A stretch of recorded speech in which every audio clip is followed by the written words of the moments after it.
of our infrastructure is now they are being done by Adi Waterworks and Development Agency. Now, like the work you're asking, Bwana Senator, Adi is responsible for development of the infrastructures there through Credit K 1135 funded by AFD. Now that credit, the work entails doing the main lines, lateral lines, plus the connections. Now that work is not yet complete, Senator. There are customers whose work is complete. We are giving them the meters. But the responsibility of laying the pipes up to the customer premises is being done by Adi Waterworks Development Agencies, known as City Water and Sewerage Company, and the credit I've spoken about. A comprehensive report actually can be handed over to you through the governor's office. Immediately we leave here because we have also been following up those matters on the ground. The customers are ours, they are not Adi's customers. So we have been following up what they are doing, and we have a comprehensive report which we can hand over to you immediately we leave here. On Nyati court of Roysambo area. Roysambo also sometimes back under the NDB funding, the same Adi Waterworks Development Agencies did a lot of projects in those areas. Also those areas, I'm sure you are aware, there are no CWAS, Dome, Maroroi, Ruai, Simaman, they were being developed last year, and still the contract is on the ground. So they will be incorporated if they were in the original designs, the original plan. So I can also counter check with Adi Waterworks and Development Agency whether this particular court is supposed to be C1 under this program. On just what the governor has spoken about the ball, GSU Primary School, for heaven's sake, sits just next to the main line along Outer Ring Road. So it shouldn't be having any problem of water at all. That's next to Goomba Estate, which is used by the GSU personnel. Then there is the Ruaraka Primary School, Secondary School. Then there's the GSU Primary School there. MD, are you confirming that that school is properly served with water? If you can be next to a pipeline and dying of thirst. Senator, what I'm implying, if it has any water problem, it's only that we are not aware. That's a simple problem which can be solved by Monday. Yeah, so you see the problem, Chair, is this. The MD will tell us that the problem can be solved by Monday. If they have a problem. Just a minute, because you have appeared before us. The broader conversation we are having is, can you please respond to correspondence from the leaders on the ground? This is a letter that was written in 2024. It has not been responded to up to date. That's the problem we have with the county government. So you are saying this because we are here. When we leave here, we will not get any correspondence or assurances that you're giving, that nothing will happen. That is a broader problem. If indeed this was a problem that could have been resolved in 2024 February, would we be here, Governor? Surely. Now to Your Excellency and the Senator, for sure, if the MCA knew about this problem, we meet the MCAs almost every month and every day if they want. Our telephones are open. Could have resolved this problem directly. They shouldn't have come to the Senate all the way here. It's a problem which can be addressed. That's why I'm saying. So the request I will make through the chair is that I want to see the correspondence from his office in 2024 and how they have addressed this problem. Because the leader on the ground has taken a step to write to you. You are responding here today. So please show us correspondence from 24 on how you dealt with this issue. We can Chair, just a clarification from the water, is it director or yeah. Now, here is Senator asking a question, and you are referring the Senator to the MCA. Does it mean that the Senator has no right to represent the people in Nairobi? Yeah, that is completely out of context. Yeah. The Senator himself was referring to the MCA, Senator Mudama. And the MD is just explaining that there are many forums that, and possibly even a response. So you can get the letter. The Senator has all the rights In fact, Honorable members. the senators are a lot of right. I was a senator for Nairobi also, and I used to do the same. Chair, I have the letter which was received by the Senate on the 20th of June that has created a lot of, discussion. That is to the clerk, meeting with CTISF committee. I received a letter dated 9th June. Attached is our responses and supporting documentation. Your own clerk confirmed that all documentation was received. The letter is stamped. Chair, before I started to give my responses, we're already being greatly accused. Yet this evidence is there. Can that be withdrawn? Okay, Yes. let me first of all. And also, please, Chair, if you could return my copy, that one I came with. Let This is the one to table, the one which has your stamp. Let me first of all direct on the matter of Senator Sifuna. I think Senator Sifuna has come up with those issues because his letter was not responded to. And that's why he used this opportunity to try and get responses. So let me direct that the letter that he has tabled here be responded to and copied to us. The response is copied to us, because I'm seeing that we are likely to spend more time responding to that in this meeting. So you respond, I think, within 7 days to Senator and possibly copy to us to confirm that the responses have been sent. Otherwise, the clerk has retrieved the signed letter, the stamped letter from the main clerk. So, honorable members, that means that the documents were actually forwarded by the governor. But the only mistake, Governor, which we must point out, is that when your people are preparing the responses, it is a standard that the letter, your letter, be attached on the responses. Even if they are sent on email, they should scan the email and send together with the rest of the document. That is the only thing that was not done. Chair, the responses were attached to my letter. But it's not Are you there. saying how you saying we stick it physically or like it was attached? What you received today's documentation is just the same responses were given. As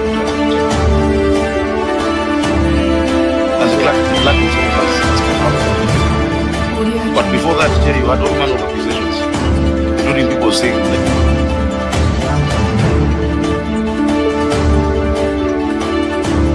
Sound Candy Talk Live News.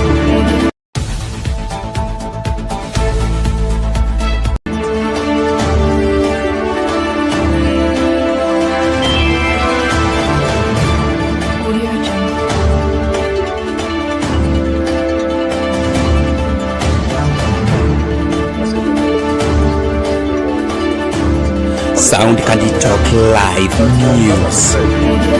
It is very unfair to come after the members of the committee. but it's Because fair for at them the to come time- after at me. the- Just a minute. At the time when those accusations were being made, that document was not before us. It was incumbent upon you No, but at that point, I was to not given produce the right. the piece of paper. The accusations were made before I was even given the chance to respond. Chair. And I just had quietly listened. You know, So will that's those why, be withdrawn or do they remain unanswered? that's why I said, when the documents are not in the file, the members may not know. So they are But just. you can give your witness a chance to respond before unwarranted attacks, where the mistake is from your side. I think that is in good order. Chair. Anyway, let's just agree that the letter is there. Let's proceed with the substance of our meeting today, which is to look at the audit query. Yeah, that's You are so ready. Chair, that's the reason why I said if those all soft copies were received, there would have been no hassle. Okay, we will proceed, honorable members. But I will allow the governor to officially table the documents that are before us, and then we proceed. Chair, I want to put it clear that it Yes. was not personal. When the governor refers to Senator Siembo, I was doing my work as per this committee and as the records within the committee. We have passed Yes, that stage. we had not- Senator, we have passed We had that stage. not received that letter, We have agreed, we are and proceeding. it is not my work to find out where the documents are. We are proceeding with the substance of the matter. So Governor, you can proceed and table the documents. Okay. Mr. Chairman, I hereby table the management responses and accompanying annexures to the Nairobi City County Water and Sewerage Company for the financial year 2023-2024. It's tabled. Okay. So honorable members, can see we are doing very badly on time. It is 20 minutes past noon. You have 20 audit queries to process. So I'm just thinking that this meeting will proceed past lunchtime. So we'll proceed past lunchtime with the meeting. So Auditor, I would like you to proceed from the first query. You give a summary of the report, and then you proceed from query number 1 as included in the audit report. Give a suggestion because of time. Yes. If you look at query number 1, query number 2, 1.1, 1.2, 1.3, and query number 4. I don't know if you've gone through them. They're actually very similar. If you can check and the auditor can confirm, I believe those are queries that can be handled together because they are Query number 1.1, 1.2, 1.3, and then query number 4. Number 4 itself, the trade and other receivables. If you look at those queries, they revolve around customers. This is basically on operating revenue, estimated accounts, billed and not paid for, active accounts not billed. So if you look at them, it is revolving around the same issue.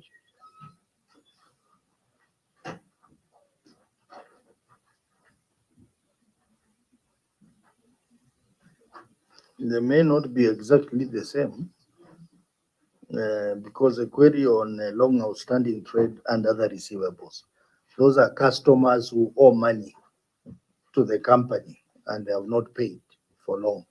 But if you look at 1.1, it is about accounts which are billed and are not paid. And in other cases, there are accounts which are active but are not being billed. So those are two different issues. I suggest let's just handle them separately. So Auditor, proceed, give us a summary, and then you proceed to query number 1.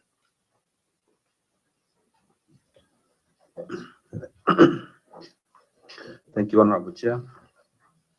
A report of the Auditor General on Nairobi City Water and Sewerage Company Limited for the year ended 30 June 2024. The financial statements received qualified opinion.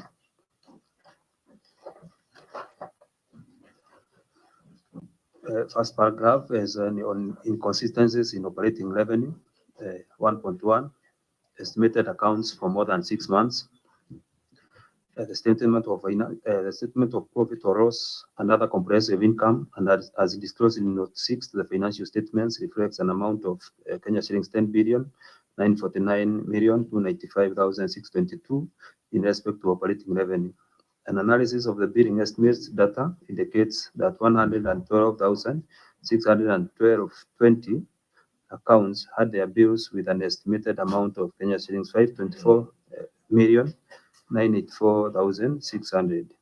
Further, the analysis revealed that 15,320 accounts had been estimated consecutively for more than 6 months for the period between 1st July 2023 to that of June 2024. The estimated bills for more than 6 months amounted to Kenya shillings 194,354,986. 1.2 accounts billed and not paid for throughout the year. A statement of profit or loss and other comprehensive income, and as disclosed in Note 6 to the financial statements, reflects an amount of Kenya shillings 10,949,295,622 in respect to operating revenue. Comparative analysis of water meters billing and payments reports revealed that as at 30 June 2024, a total of 23,384 accounts were billed a total of Kenya shillings 344,484,421 during the review period. However, the accounts did not have a corresponding payment. It was not clear how the accounts were billed for the whole year, and yet they did not have corresponding payment. Further, there was no evidence provided to show the accounts were disconnected for non-payment of the bills. Chair, point of order. Yes. Chair, in our preliminary meeting, ordinarily we will go through query to query and then establish which ones have got the weight. Of course, some of us who had read the document not knowing there was going to be contentious issue of forwarding had actually scanned through the query, and all these queries have seen that they are very weighty. But during our preliminary meeting, we didn't have the chance to actually go through the queries. So because we had assumed that based on the fact that they were not forwarded, therefore there was nobody who was owning them. So perhaps I wanted just to ask, before we go to that query number one that is finishing to read, how many queries were there and how many were addressed substantially to the auditor? Auditor, I think auditor had given that information. He said there were 20 paragraphs, 20 queries, and only 2 were partially addressed. The remaining 18 were not addressed. Does that concern you as a chair? No, you should say it's not the chair alone. You should say, does it concern you? Does that concern the committee? That's my question to you, Yeah, Chair. we Then have perhaps the 18. committee. Yes, have Chair, I'm 20. equally concerned. 20 queries and 20 issues and only 20 2 issues. partially addressed. 2 are partially addressed. That's why, honorable members, in the pre-meeting, I said that these queries are all very important. And we may not really demarcate and say these ones are more important than the others. The best scenario would be we go through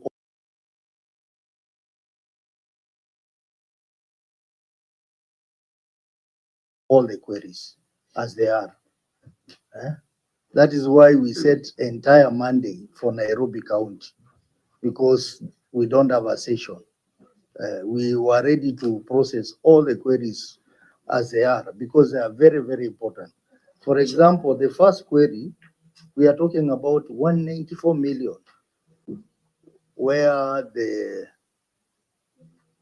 the customers, they have not, their accounts have been estimated because their meter cannot be read.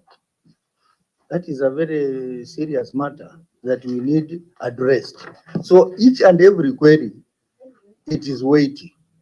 So we cannot say we are only going to address 5 queries and the others will leave. We have to look at all of them. And we have the time. That's why today is a Monday, to spend our time on them and discuss them. For example, the query on long outstanding trade and other payable. We are talking about 4 billion shillings worth of bills which have not been paid. That's a serious matter. So, honorable member, I'm unable to decide which one is weighty and which one is not weighty. Chair, I think all of them Chair, are important.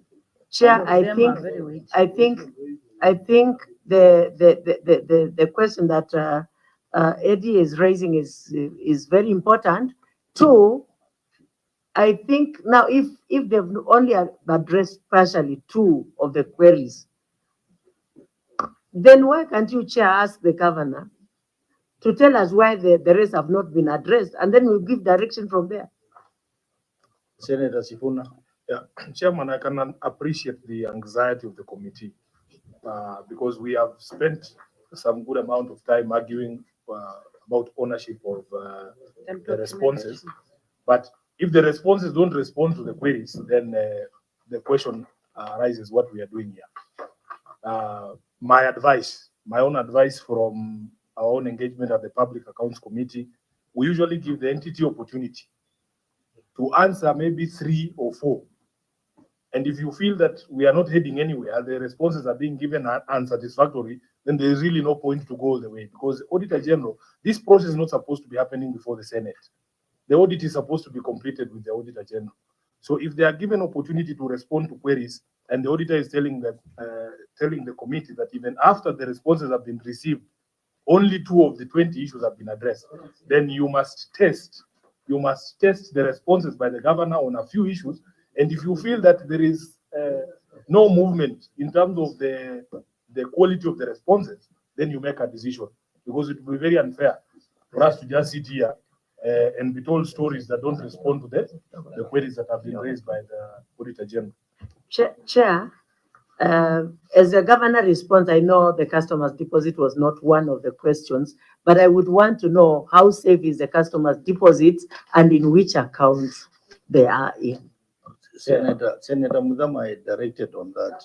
I know your passion on. Yes.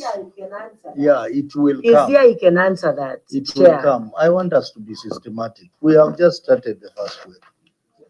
As Senator Sifuna says, let's proceed. Yeah. If along the way we notice that we are not making progress, then we can decide what to do. Yes, But you know, we cannot say we are starting, then we say customer deposit to come.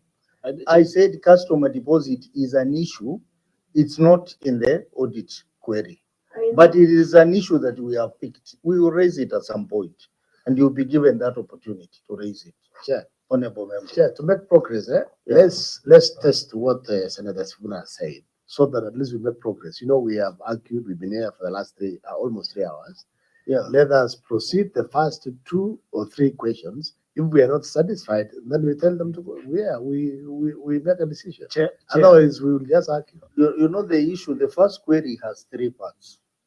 The first query is inconsistency in operating revenue. It has three parts. Yeah. So what the auditor was doing was reading the 3 parts, and then the governor will make a response Yes. to the 3 parts Let's give on the matter of operating revenue. And then after that, we will go to the issue of debts, which are about 4 billion shillings. And then from there, the issue of land ownership, which is a substantial issue. Those 3 issues are sufficient to give us direction, a sense of what is happening there. With So- your kind indulgence, I'm here to respond to audit queries, all of them. If you can allow us to give our responses, because it's a constitutional process, that's why I'm here, no matter how long it takes, Chair. And all questions were responded to. The issue of 2 is to their satisfaction, but responded to the best of our ability, and that's why I took an oath. So can you allow me to respond, Chair? Yeah, I will allow you to respond. So we will allow the auditor to finish the 1.3 reading out, and then the governor will respond to the entire issue number 1, which has 3 parts. Ready? Chair, I'll respect that, because and as I said, it's a committee to make a decision. But this is a committee that looks at audited queries. That means that the written responses is what strictly guides my thinking and my thought. You know, I'm saying this actually in favor of Nairobi County and the Nairobi governor, because this is the written responses that the governor has sent. And when you look at those written responses, Chair, with what the auditor is raising as not addressed, they are similar. So it will be an exercise in futility, because even if the governor tells us a lot of stories, at the end of the day when we retire, it is written response that will inform us. And this written response, Chair, two things are emanating. They are first, not adequately looking at what the auditor is talking about.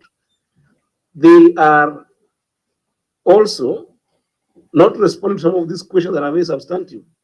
So it's either we choose to spend time going through them, as you have said. I don't have a problem with one or two, three of them, but I'm just saving you the face that from what I've read in this, because some of us take the time to read them, okay?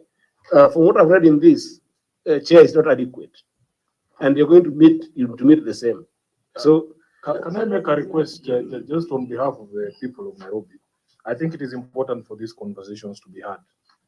And Governor, I think you are slightly misguided on an issue that the audit does not happen in the Senate. It is not us you need to convince. It is the Auditor General who you need to convince. As you would look around this table, many of us are not professionals even in accounting.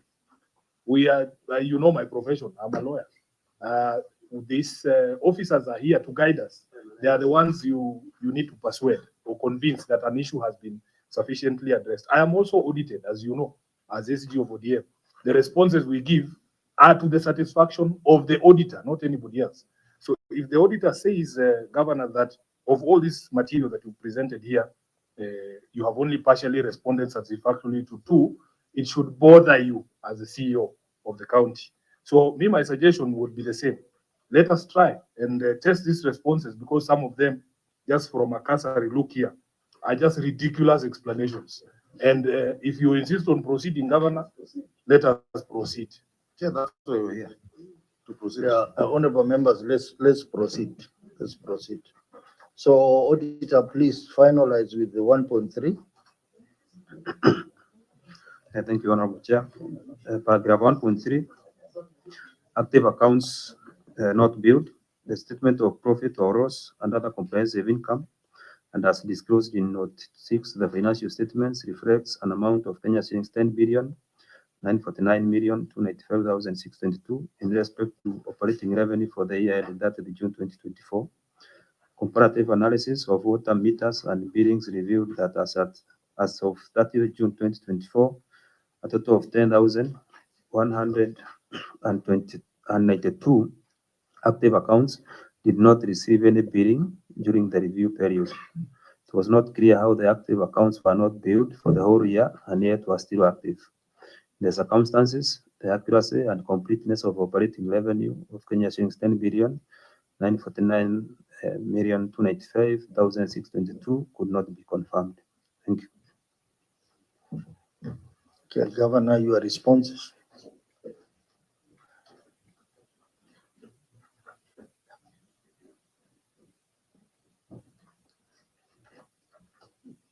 Thank you, Chairman.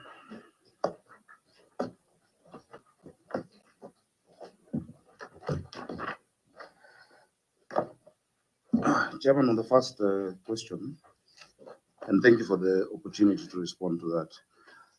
The issue of estimated accounts for more than 6 months is due to inability to access meters.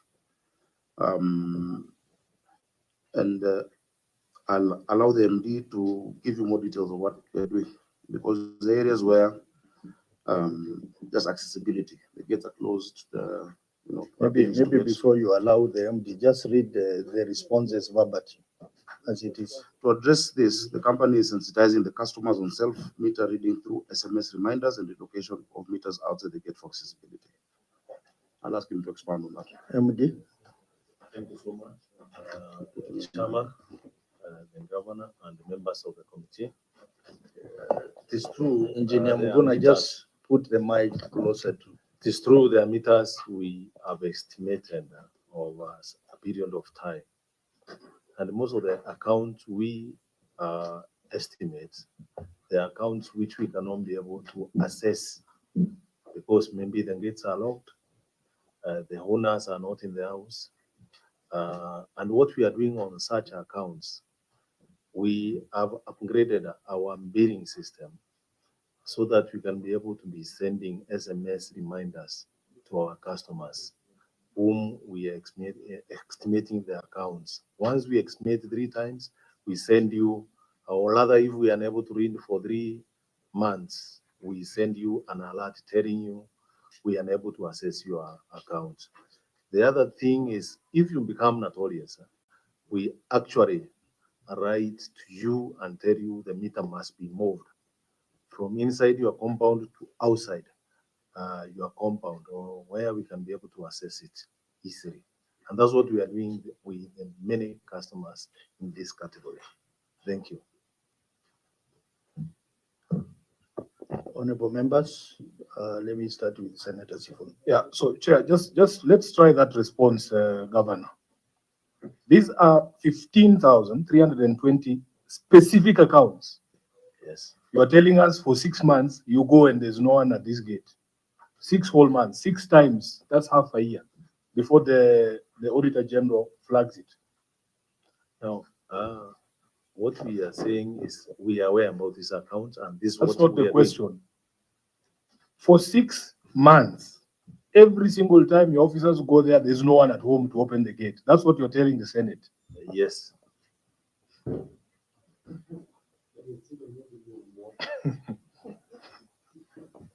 Okay. The gate is locked and nobody is landed to open the gate.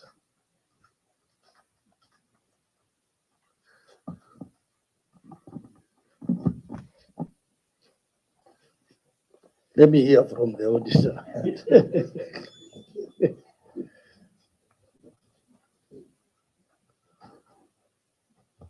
Thank you, Honorable Chair. Our expectation would have been if an account is estimated maybe in 1 or 2 months, then there should be some efforts to access the bill. I mean the meter readings, maybe the second or the third month, but not 6 months. 6 months, I think, is too long. Senator Eddy?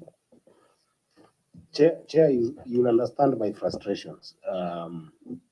And that's why I was requesting that perhaps this just from the first response, I would have asked the governor to go and respond adequately, because the query is very simple, and I want it to go on record that this is the response that is official. Well, I know they'll be unanswered. The response that is it the chief officer, The MD. the MD is giving is unanswered, yes, but the written response here is very, very important. Chair, that query has got 2 portions.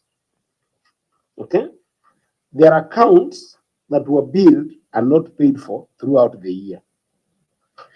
The governor's response to that entire query is that the accounts are estimated due to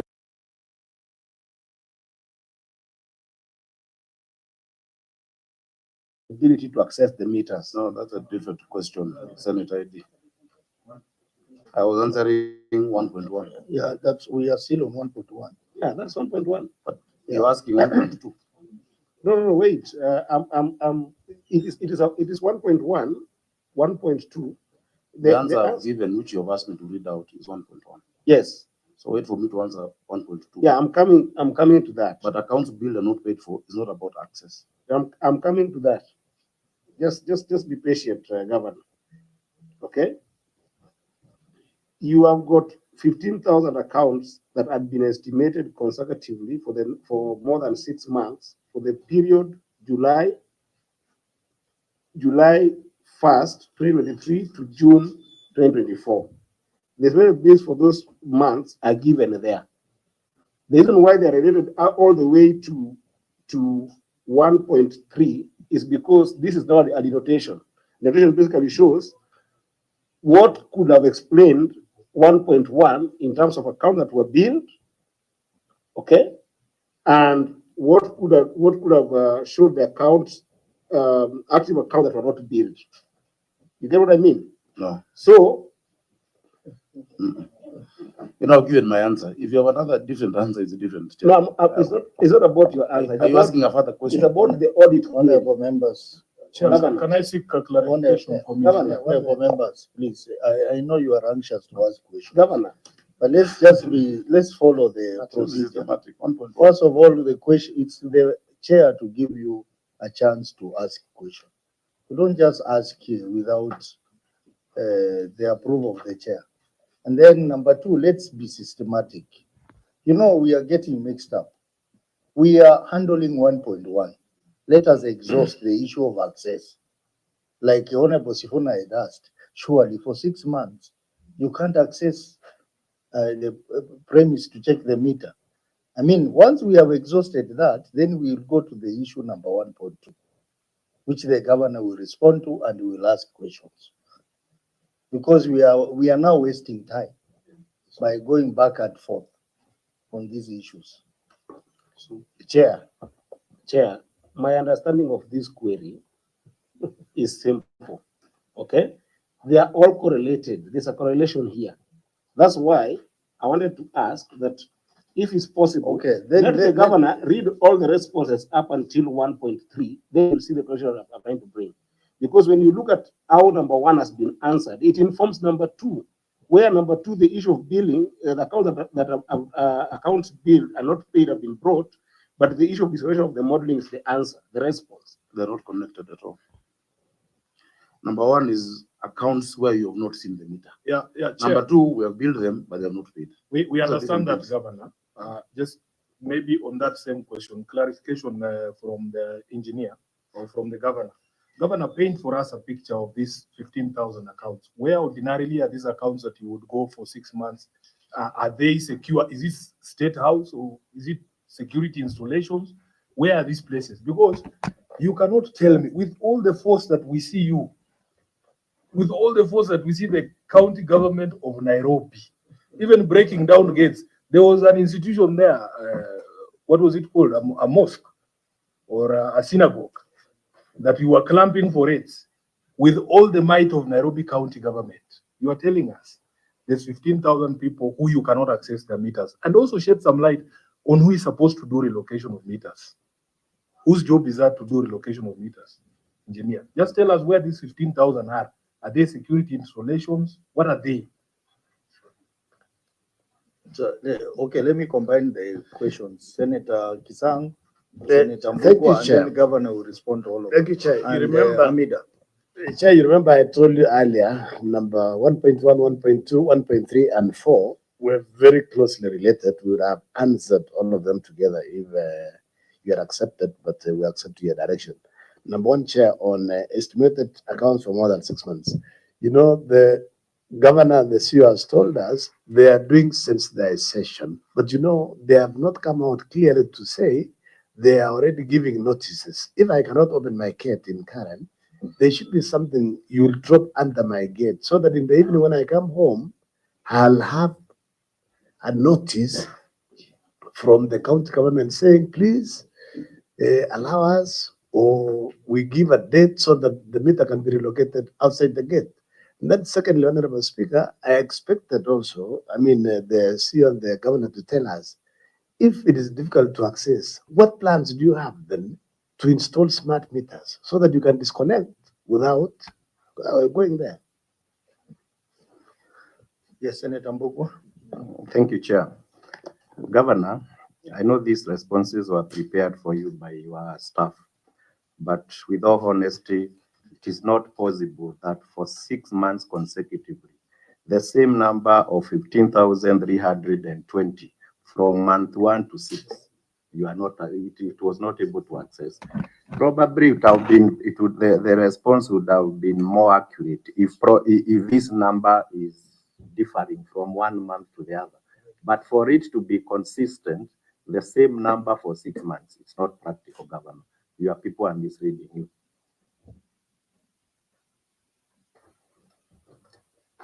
Senator Amida.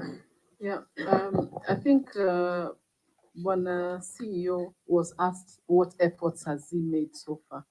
And Bwana CEO, maybe even for example, even where I live, they always give the who is this person who takes care? Is it the caretaker or someone? Gives notices to residents on when the meters are going to be read, and people, all the gates are opened. What legal and policy measures have you taken so far? Because I mean, it has really taken time. And then how do you implement the fines and the penalties for that? You know, then how do you schedule the meter? Use inspectors. Because like the Kenya Power, they come once, the next time they disconnect, from even the poles or whatever.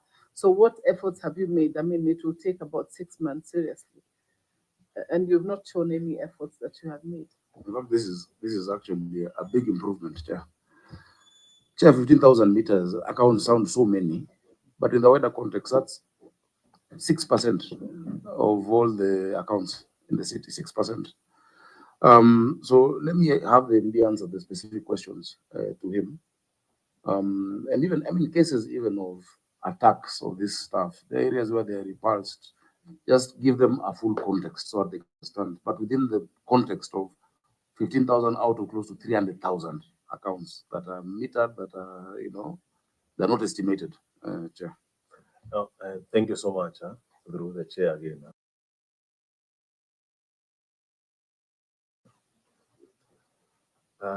Let me put it this way.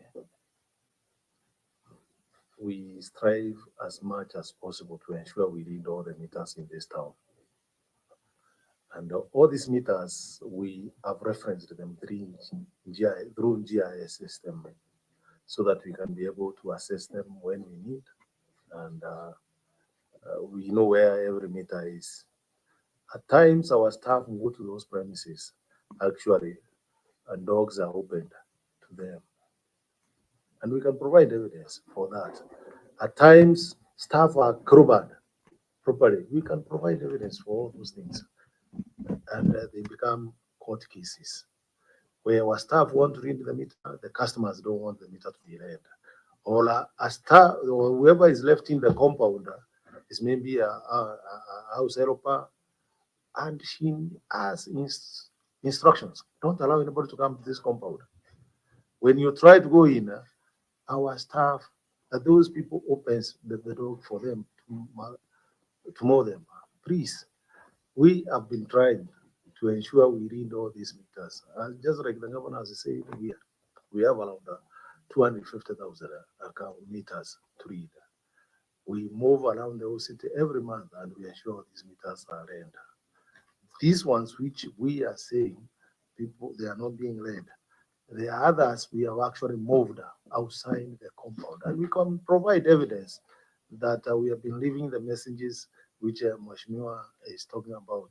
We leave even written documents to the customers. Please open your gates so that we can read the meters. Without doing that, we are going to move the meters. And we have been moving meters. We can provide that evidence of moving meters from customers' premises to the road. But so as we speak today, engineer, of these 15,000, how many have you moved?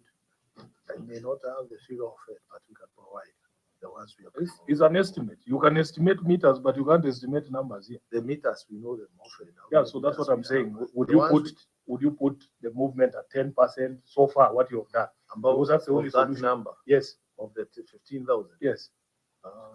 If you don't have the answer, don't answer. I'm on oath. Okay. So you give the, that's if good you don't know the guidance. answer, don't. Chair, I'd also ask to understand the general geography of this 15,000 meters. What is the spread across the city? Where are these places where people have dogs? It is citywide.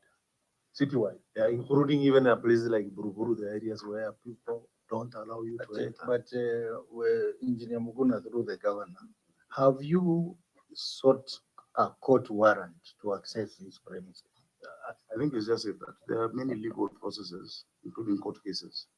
I think when it's not a response, really what I would suggest, Chair, is let's discuss how you can support us to read all of those meters, because we want all those meters. We want that revenue. But we're explaining the context. So you see, if answer like that, you may not like, we're giving you the reality on the ground. Yeah, that is what actually happens. Governor, we want to help. I think we are in agreement, we want to help. But when you go to the doctor and you tell them you have malaria and it's not malaria, it is something you picked up at summertime, you know that is a big problem for us. You have to give us the true situation on the ground. That is the true situation. The initial answer he gave us here was that they go and find gates locked. They are gate locks. They are when sometimes if you force the gate to be opened, people open doors, people fight with us. So how would you like us to help you, Governor? I would be interested to know. Because we should look at the legislation around how you penalize people who restrict access by public officers to actually bill you, whether it is Kenya Power or Nairobi Water. It should be a huge deterrent. It should be something that is very punitive, and that is legislation that we can do together with the Senate. Does that require national legislation? Because it's a matter that is unique for Nairobi. It requires national legislation. Have It's the same issue in Mombasa. Have you had this conversation with the assembly? Because city bylaws are there to help you govern. No. This one needs national legislation because to implement it, you need national police. Okay. Not Kanjo officers. Senator Kisanga had asked about the smart meters.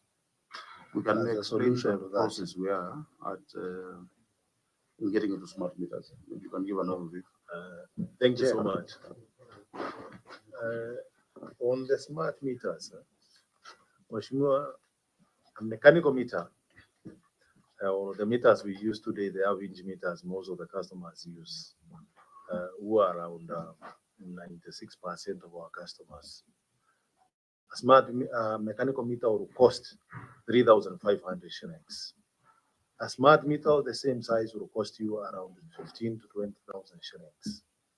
Now, when you look at what you are going to accrue by changing the meters from mechanical to smart meters, it will take you 20 or 30 years to recover the value. Water is a cheap commodity. The accuracy of a mechanical meter is between 3 to 5%. Accuracy of an electronic meter, I'm not talking about even a mechanical meter changed into a smart meter. I'm talking about a meter, an example of ultrasonic, where you are getting the signal direct being electric.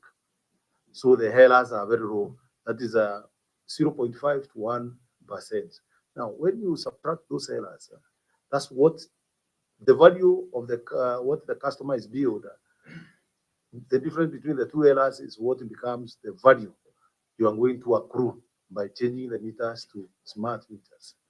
When you do the mathematics, you'll actually be creating jobs in a certain country and denying Kenyans jobs here.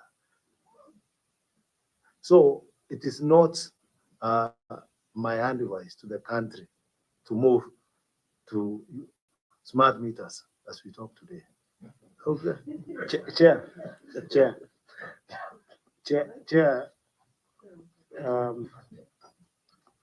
You see, when you say 15,000 accounts, they look small in number comparatively because of the fact that the governor would look at it like, okay, we have tried to estimate 112,000.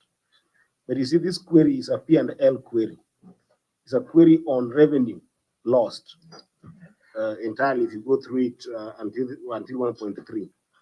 And my concern, Governor, and I still go back to it, and it's in good faith, because the documentation here is to help us when we are sitting now to address the queries. I think you address the queries to the auditors, and then we solve the queries.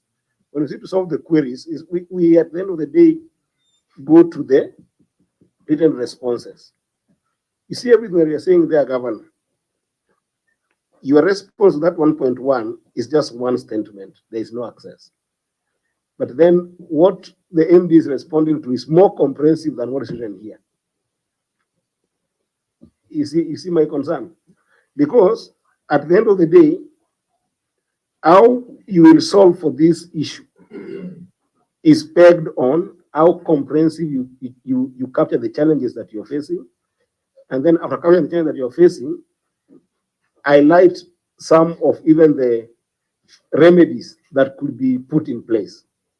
Because just to say that, because what I'm going with after listening, Chair, is that one, there is no access, and therefore whether there is because of the dogs or the gates are closed, that is fine.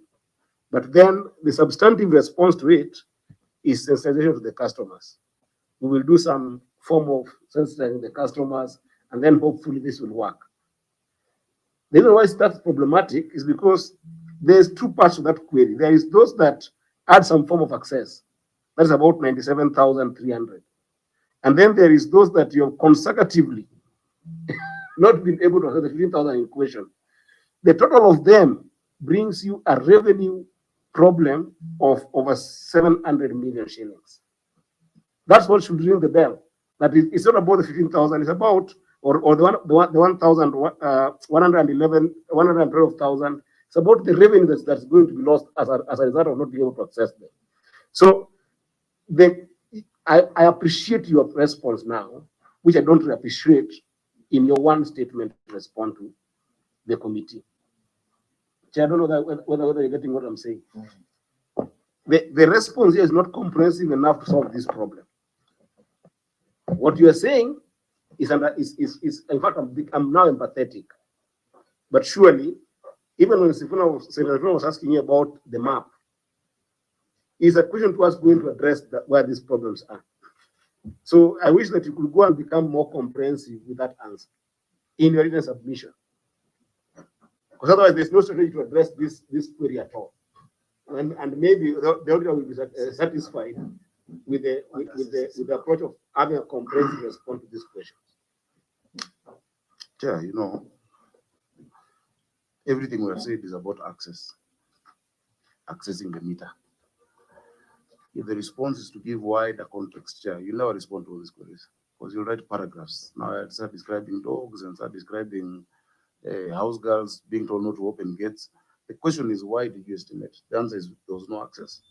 And this is what we're doing to solve that issue, including relocation of these meters. Now, the reason we come here is to then give further context to the response to our queries. I think that's the reason we have in this session. And it's still part of the process, Chair. So that is our response. Chair. The big question, Chair, sorry. Let me ask Mark to weigh in, and then honorable members, because of time, let's move to 1.2, the next one. Thank you, Chair. From the context of the audit, or when we're carrying out our audit, what would have expected for this query to be explained to clearly was, would have expected a report, because we'd expect that the meter readers write reports to the supervisors to the next level. Until then, we'd see a report indicating these premises will not be accessed because of this issue. And then we'd have expected to see what then that supervisor did towards gaining access. Under the Water Act, we also have the water police. Has this been reported to water police that we need to access meters for reading? So that then would have formed documentary evidence for us then to be satisfied and to inform this committee that that issue has been adequately addressed. So the Chair, in the absence of that, then we still hold that the matter is still not addressed. Thank you, Chair. Those are available. I don't think at any point it was asked for. Yeah. If you look at the structure, the meter reader is accountable to a supervisor. This goes all the way to the regional manager. Those daily incident reports are available, and we'll be very happy to give them to you. Chair, just the big question is, why are they being still provided with water? The many areas where if you intervene, you will affect those who are properly served, as opposed to these ones who are estimating. And by the way, the issue of estimates vis-a-vis receipts, they are paying. The query is not that these ones who are estimating are not paying, but they're paying based on the estimate. Of course, it will be more efficient if it was, specific, as you have said, which is why I'm saying we need to explore how you help us ensure that Nairobians know it's a crime to deny access to the water meter reader and to the power, electricity, or any other public officer, executing his mandate. So we can give the incident reports, the daily logs. I don't know if were they asked for. No, they were not asked.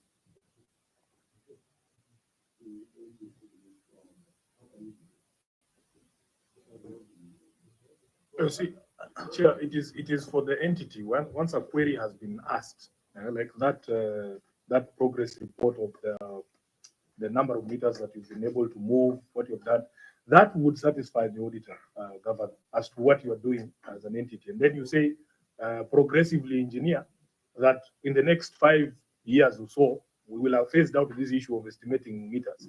And I've never had anyone in this day and age running away from technology that will help you to be able to resolve your problem. So I was a bit shocked, Governor, that it is the thinking of the Nairobi County government that technology is bad.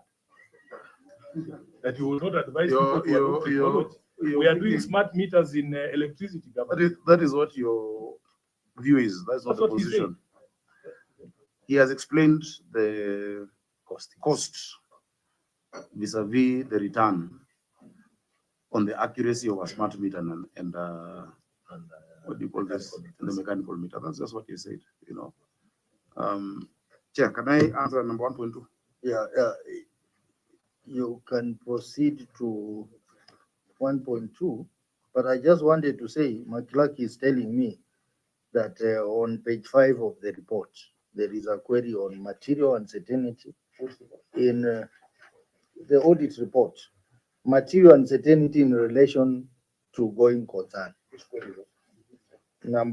Page 5, query number 8. Now, what I wanted to say is that all these issues about losses, they all build up towards that one, because they make now the company be unsustainable. Yeah, because we have that one. If you look at long outstanding trade receivables, 4 billion. So all that will build towards that main query on going concern of the company.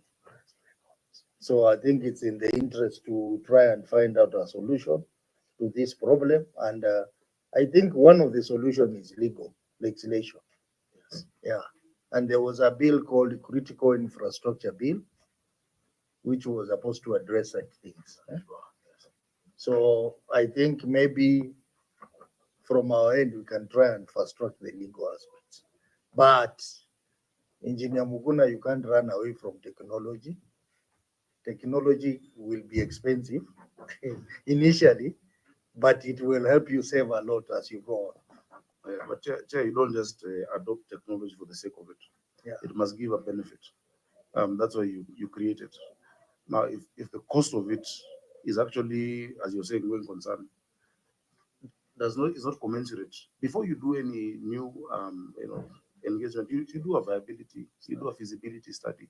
You have to look at, what value is it adding to your customer, not for the sake of it.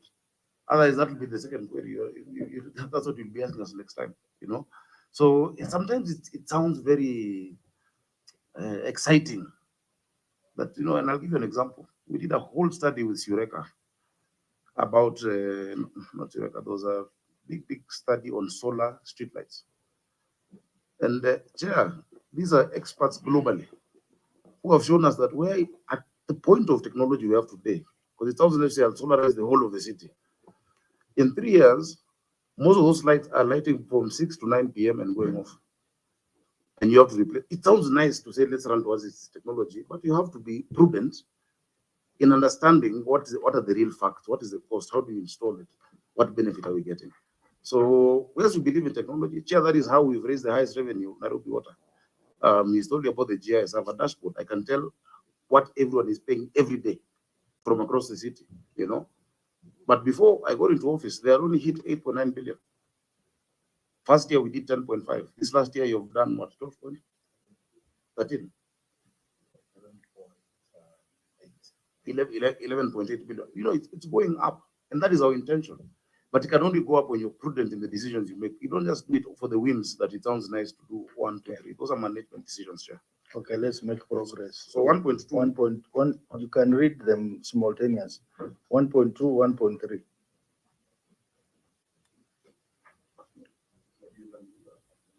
Now, as a country, we don't manufacture any meters, either mechanical or electrical or electronic or smart meters. If a country like UK, London uses mechanical meters, the meters are manufactured in UK and most of those European countries. Maybe you go to Amsterdam. Let the governor read the response and then you can. It's about the. It's just adding context to the issue of smart meters. He's saying if you go to Amsterdam, which I know many of us go. Avoid that. Please just speak for yourself, engineer. Speak for yourself. Anyway, thank you.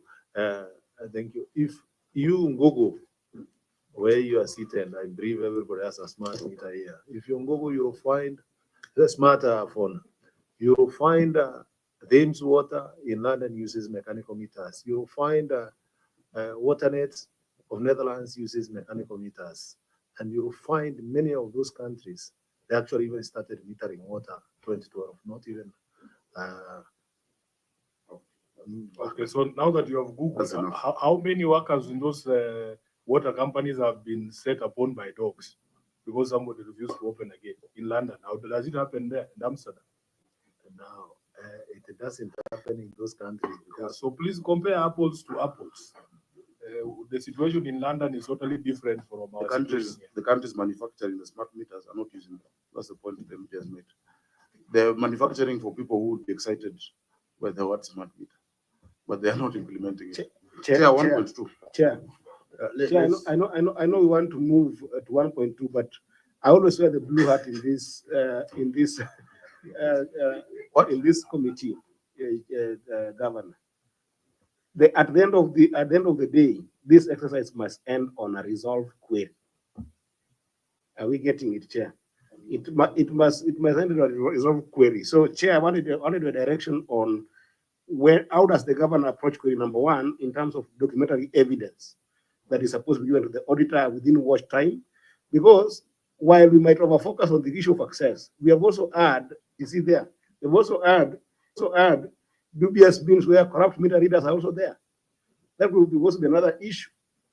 So in the absence of that documentary evidence, you take the verbal statement of the governance officers as law, which is not necessarily always the truth. I'm not imputing any improper motive on the. Is the issue of the corrupt water meters in the audit? It is Or it's an not, allegation, but or it what is can, it can also be a potential reason for the lack of access. Okay, Okay, honorable so if members. there's no direction on the evidence, documentary evidence as a direction, Chair, then this is in futility.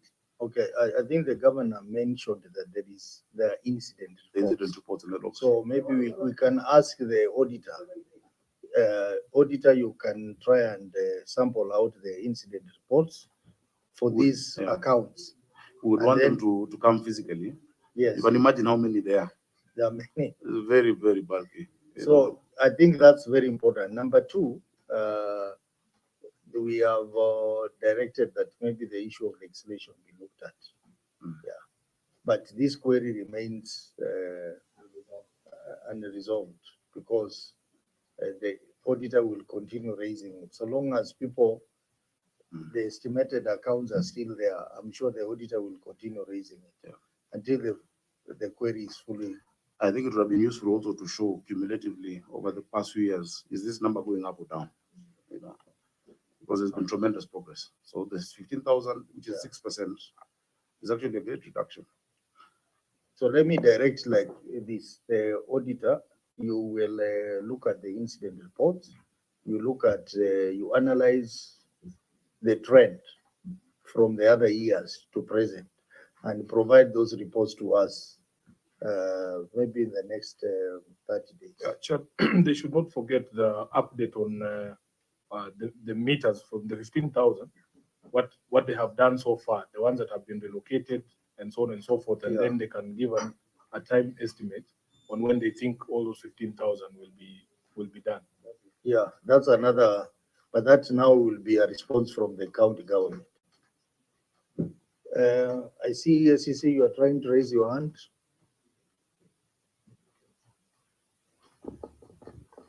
Chair, I think for me, it's just to find out in terms of prevention, because I see you mentioned the issue of self-reading, where they are sensitizing the customer to do the self-reading, which we are aware even KPLC has taken something similar. And I just wanted to find out maybe how it's done and the progress in terms of the uptake from the customers. Thank you.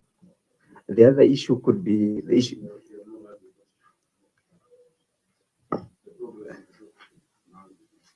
Yes, the second issue is the aspect of the estimate, whether the estimate is usually lower, or how do you ensure that the estimate is maybe higher than the actual reading, just trying to make sure it's higher, it's punitive, so that these customers can maybe come to the office to complain or something.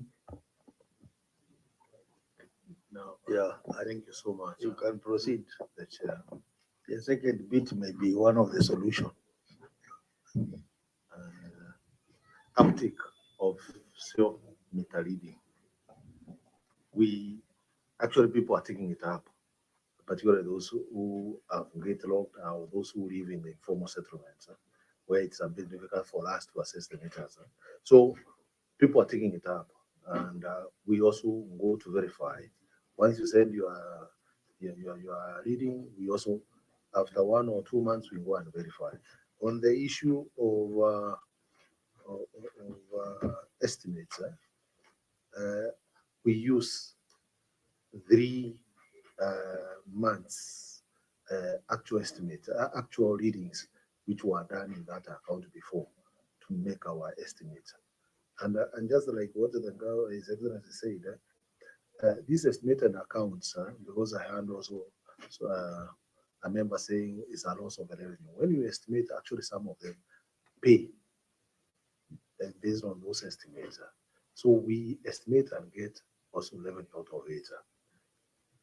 Thank you.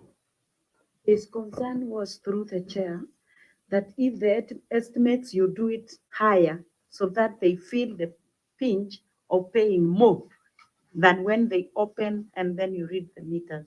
So have you considered making it higher? Thank you so much. That's a new area we are going to explore of estimating so that somebody can show up. Yes. Thank you. I think let's proceed to 1.2 and 1.3 at the same time. Chair, just on that, any action taken by government must seem fair. Unless it's a penalty that is passed as a law, overestimating, if any person takes you to court, it will be very difficult to explain why you've done an additional charge as opposed to what this person has been paying, unless it's an actual penalty. So we can actually pass a penalty in the county government that then will serve the same purpose, but legally and for fair administrative action, you need to be able to explain how have you come up with this, and our 3 months, weighted average is something that is objective, and that anybody can say, okay, this is what has gone into it. Chair, on 1.2, the disconnection module of the billing system was not operational to enable tracking of disconnected accounts. The module was operationalized in the subsequent in financial year 2024-2025. This will improve the disconnection of unpaid bill monitoring of disconnected accounts. Water service providers, for instance, and this is just an example, in Kiambu County, was not disconnected. We give them water, and we communicated non-payment of the water service provider bills to WASREP, which is the regulatory authority, to assist in collection of the same. And we've attached the letter to WASREP with the outstanding bills from other water service providers. We also seeded domestic accounts in Budrai and Kausukari to Kiambu County. These accounts were partly built during the financial year. This also goes hand in hand. Let me just give a comment to government entities that are not paying. Yeah, we owed a total of 1.4 billion. If you look at it, Ministry of Defense alone owes us 121 million shillings. The police, 112 million shillings. Sports and culture, 22 million shillings, and so on and so forth. I can give you that detail. The water service providers of Kiambu is what I've listed there. That comes to 449 million shillings. Public schools, 168 million shillings, or to Nairobi Water. Transport Ministry, etc. Correction of the jails, or 81 million shillings. And so that's also another area that we would want to work together with you to resolve. On 1.3, the list of 10,191 accounts queried by the Auditor General included 7,031 accounts that had already been de-enrolled or discontinued. The account status is D, and they are not active. In the same list, 465 accounts were in the application stage, that is status A, meaning they were in the process of being contracted. A total of 2,695 accounts are the status of current and were therefore active. So those are the ones which you can focus on. Analysis of these 2,695 accounts revealed the following. 1,149 accounts had their meters installed in the subsequent financial year. So of course they don't make it into the previous year statements. 683 accounts did not have meters installed by the time of analysis. The analysis was done in February of 2025. 863 accounts could not be billed due to various system technical controls, such as pending special work orders, which are only billed once the work order is resolved. So as of February 2025, this year, 1938 of the 2695 active accounts had been billed. I'll allow the MD or anyone else to give further context. MD, thank you so much. On 1.2, just like the His Excellency has said, some of these accounts which are not which are billed but not paying. We have an example of 246 or 245 accounts of public primary schools, which even disconnect. Actually, Senator Sifuna Mheshimiwa, he will be the first one to run to me saying that school must be reconnected. And all politicians in Nairobi, once they disconnect the primary schools, that's the first, they run to my office first. And they actually show clearly that the capitation they are receiving is not enough to pay for water. They are given, understand, 9 shillings to pay for water per student. So when you look at the volume of water the student uses in those primary schools, you cannot, unless you are very new, unless us as a company, we now take over the, being very humane to the schools. The second one, many of the government institutions are not paying. The military has not paid since October last year, as an example.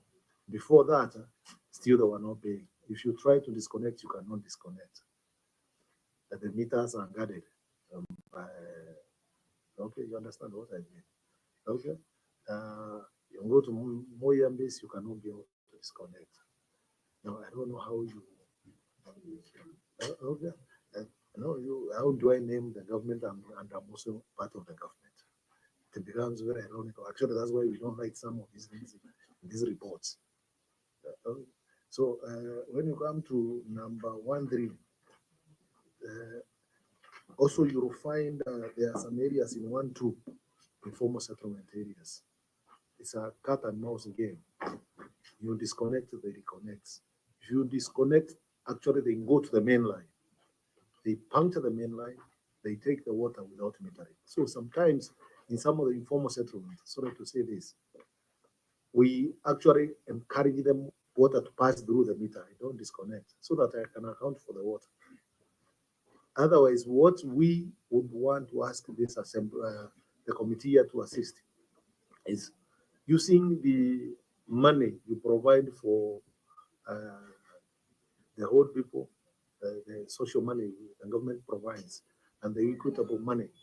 The government should be paying for water in the informal settlement. It's a better endeavor than giving people money there. Then they take alcohol, they kill themselves.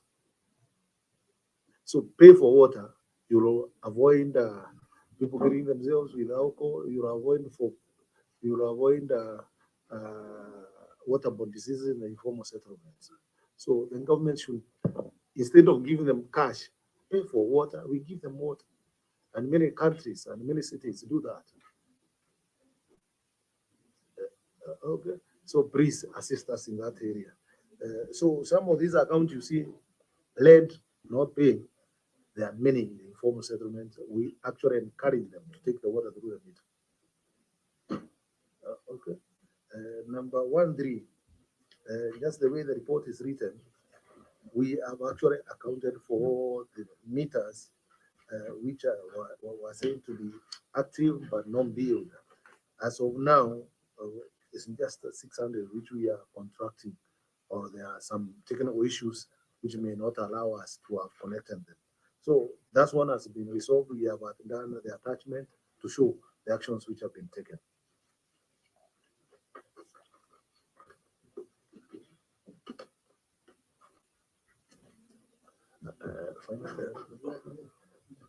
Auditor, what is your comment?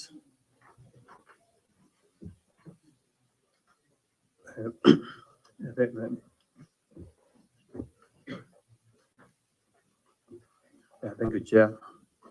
For paragraph 1.2, that was the position as at 30 June. However, we do not know the current status of the bills, whether some have been paid for or not. So would have appreciated to receive the status of these bills, how much has been paid and how much are still not paid for. Again, on paragraph 1.3, we received a printout of several accounts. Our data was based on the period July to 30 June. But now we don't know what period this data relates to. So for us to be able to confirm this, and that's why we have said it's partially addressed, we need to access the system and go through it to see whether the data relates to that particular period. And report in the 2024-2025 financial report. Thank you. Just a clarification, auditor. When you, as an auditor, says an account is active, what does that mean? When we say an account is active, we mean that the account has been metered and somebody has been assigned to it for water consumption. So, Chair, when the governor says of the 10,191 accounts queried by the governor, by the Auditor General, 7,000 of those accounts had already been de-enrolled. Governor, how can the auditor see an account being active for a whole 12 months, but according to you, that account is de-enrolled, whatever that means? How long does it take for you to, I don't know, to de-enroll an account? Through the chair. In this report, we have indicated very well that in our system, the account is marked D, implying the account is discontinued. But so where is the auditor getting A? Where is he getting active? Now, that's what you should tell us. Because if the account status is D, that's what it means. Possibly, I don't know whether the team did not explain that to you, or did you have access to the system? Yes, thank you, Chair. Yes, that time we had access to the system. And if for example, I refer you to the document that is provided here. Yes. You realize that whatever is being called is connected. We have some, there are some accounts within meter numbers. There are others that do not have meter numbers yet. They relate to periods dating back to 2020, 2021. So we could not necessarily rely on this particular document that is here. But when the analysis was being done, it was being done through the system, in the whatever that was in the system. And that's why I was saying on our chair that we can only be able to go through the square once we access the same system, so that we are able to compare the data, what was there and what is currently there. But that is the outcome that was of the analysis. The outcome of the analysis that was carried out. But does the explanation make sense? Because the system is available for you to access. Honorable Chair, yes, it makes sense, but subject to confirmation in the system. I'm just wondering, Auditor, the questions the governor, the FD are asking you, did you have a sitting, an exit report where maybe those issues could have been addressed between you and the water company? Because it seems it's like you never engaged. Thank you, Honorable Chair. Yes, we had a sitting, and after the sitting, a management letter was issued.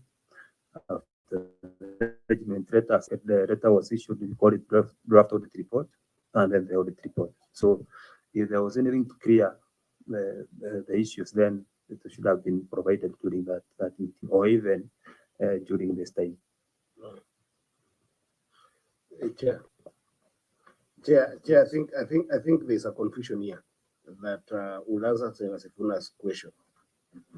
The document you're referring to right now, was this document given before the raising of certificate or after? Chair, this is after. After. Yes. When they are So providing the the audit query is based on the document that were given in the audit process. Do we have those documents? And at that time, were these 7,031 accounts reading A or D? That's what the Secretary is asking. Because these are documents that must then be further examined by the auditor. Because the certificate has been raised, and we have said a number of times that once a certificate has been raised, we cannot undo that certificate. This document will only be important, in my view, in the subsequent year, unless I'm not clear with the audit process. But then it doesn't help with answering this query as is now, unless you're saying that we push this query to the next audit cycle. So my question is, were there during the audit process? And at that time, were these 7,031 accounts active? That's the question. Thanks, Chair. Yes, whatever is contained in the report is what came out from the analysis that was done on the system. So whatever is being provided here, I think I've even seen the responses. I think as an analysis done in February 2025, way after the conclusion of the audit report. Okay. Chair, well, just one final clarification, because on this 1.2, there are these 23,000 accounts that were billed a total of 344 million. I have had an attempt by Engineer Muguna to hide behind school children. Has he provided you with a breakdown of these 23,384 accounts? Because the schools cannot be more than 200. And the security installations as he's talking about, I don't think they are more than 15 or 20. So do you have a breakdown of these accounts? And auditor, is it not possible for you, if there is controversy as to whether an account is active or not, can't you sample just one of those accounts or 5 of them and visit the place physically? Are you allowed to do that?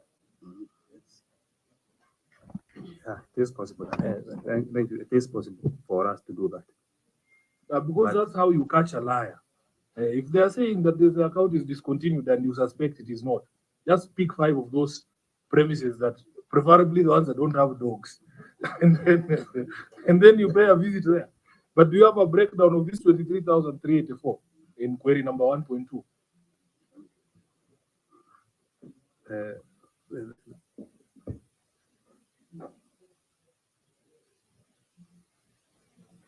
And auditor, I also wanted, not auditor, governor. I've seen there is 3 WSPs for Kiambu County who drew water worth 547 million, which they have not paid. So I just wanted to know whether there is any agreement with these WSPs and whether you supply bulk water or it's metered water. The 3 of them, Karuri, Kiambu, Karuri Water and Sanitation, then there's Kiambu Water and Sewerage, and Githunguri. Then Githunguri. And of course, our coordination is through the regulatory authority, that is WASREP. And you attach correspondence between us and WASREP, but maybe the MD can give the details of that arrangement with them. Yeah, MD, please. Thank you so much, through the chair.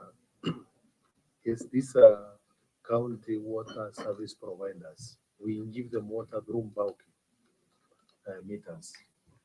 They sell or distribute, then they pay to us, but they rarely pay. And so do you have an agreement for them not to pay? No, you have a signed agreement with them. The accounts were open, the accounts were open many years back. I don't have a specific agreement at the moment, sir.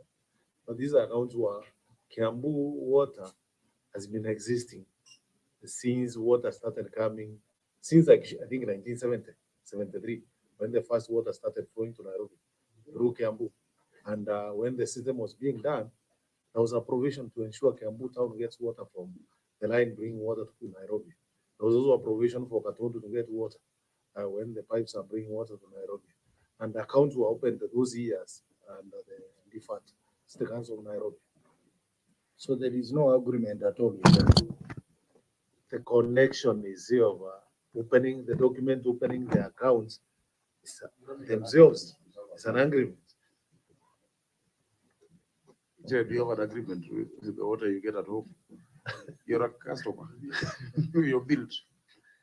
No, I'm imagining if it is, the Water Act has that arrangement where you can supply bulk water as a WSP to another WSP.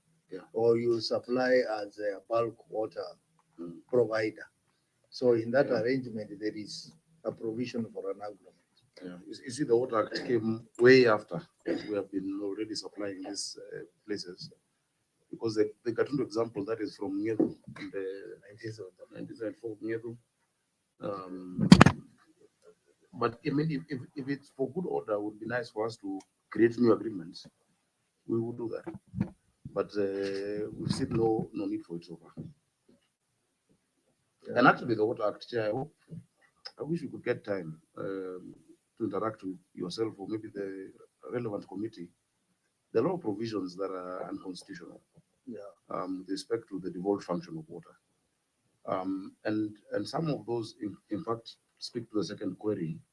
When you look at even how the tariffs are set, like WASREP wants us to pay them 1.7 billion and to charge 4%. It cannot, it takes away the authority of the devolved entity in playing their mandate in the law. And remember that Water Act, I think it has been a bit controversial. So I think at the COG, the relevant committee is trying to engage, but I'll follow that up because we're really victims of all of that, actually. So I think you asked us, what can we do for you as a Senate? I think this is one matter that they lack, because it is a communication that was sent to WASREP, and the amount involved is huge, 547 million. So I think we can intervene as a committee on this. Yes, thank you. We do a communication to WASREP on this matter. Black. Chair, Yes. my question was regarding the deactivation that was done. So I'm just wondering whether it was done after the audit process. And also feel that CEO, many explanations should have been done to the auditors before, or instead of being done during this process. So I feel there are many other things that we have even tackled before. We didn't have to tackle them here, but then just the deactivation, I was just wondering whether it was done after the audit process. How is deactivation done? Deactivation is done this way. Take an example of you have apartments and you have realized that your tenants are not paying for water. So you amalgamate your accounts to one account. So you are left with one active account. The other accounts are enrolled. So that now you start charging your customers direct, then you pay the water company for that water. This is something which has been happening all along, not the 2023-24 financial year now. It has been happening in the past. So the system has this. That's why we have written this course, which tells you active account D and the enrolled account this. I think this query just relates to the communication at that time and not understanding what these things mean between ourselves, if you ask me. And again, the system is available. for that checking to be done, Chair. Because 7,000 is compared to 10,000 is a very big number. And then also those in application stage, the smaller 465, but still it's that understanding. I would want to know which officers were engaging at that point would have avoided this. And I think the management response should have had this as well. How it stayed to the final, I don't understand, because at that stage, access to the system was still available to the auditors. They could have accessed and confirmed, yes, we can see this is D. And in fact, this D has been amalgamated to create this new account. And it's happening a lot with a lot of the apartments and such places. So that remained unnecessarily. This should have been very straightforward, Chair, if you ask me. Maybe Mark, I can hear from you, because I think that means during the audit process, I think a lot more communication needs to happen so that you pick all the necessary information.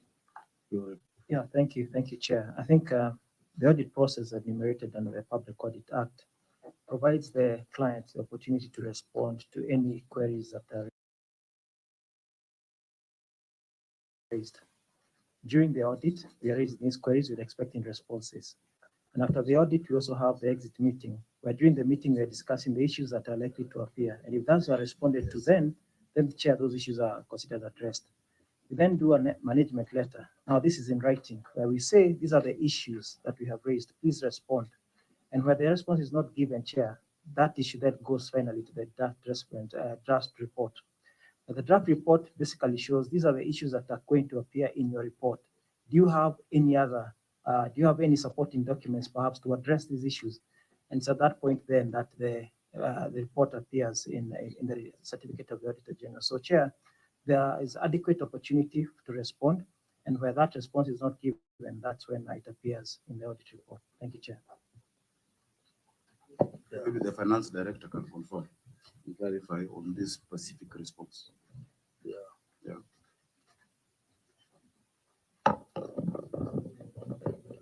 The finance director, the CEC water, you must be well acquainted with the PFM. I think section, is it 184? Legal. That requires continuous monitoring of financial performance of entities below you, and particularly the audit queries and the audit process. Proceed. Thank you, Chairman. We did provide a response to the queries in the management letter and the draft audit report. The 10,191 accounts that are mentioned in the report, what we've printed and attached there, it is the same 10,000 relating to the same period, 2023-2024. So even what appears there as account status is for the period 2023-2024. This is something that the auditors can confirm should they access the system again, and it's still intact. Thank you. So it seems that we're going to have a back and forth again on this matter. So I think we can just say that this query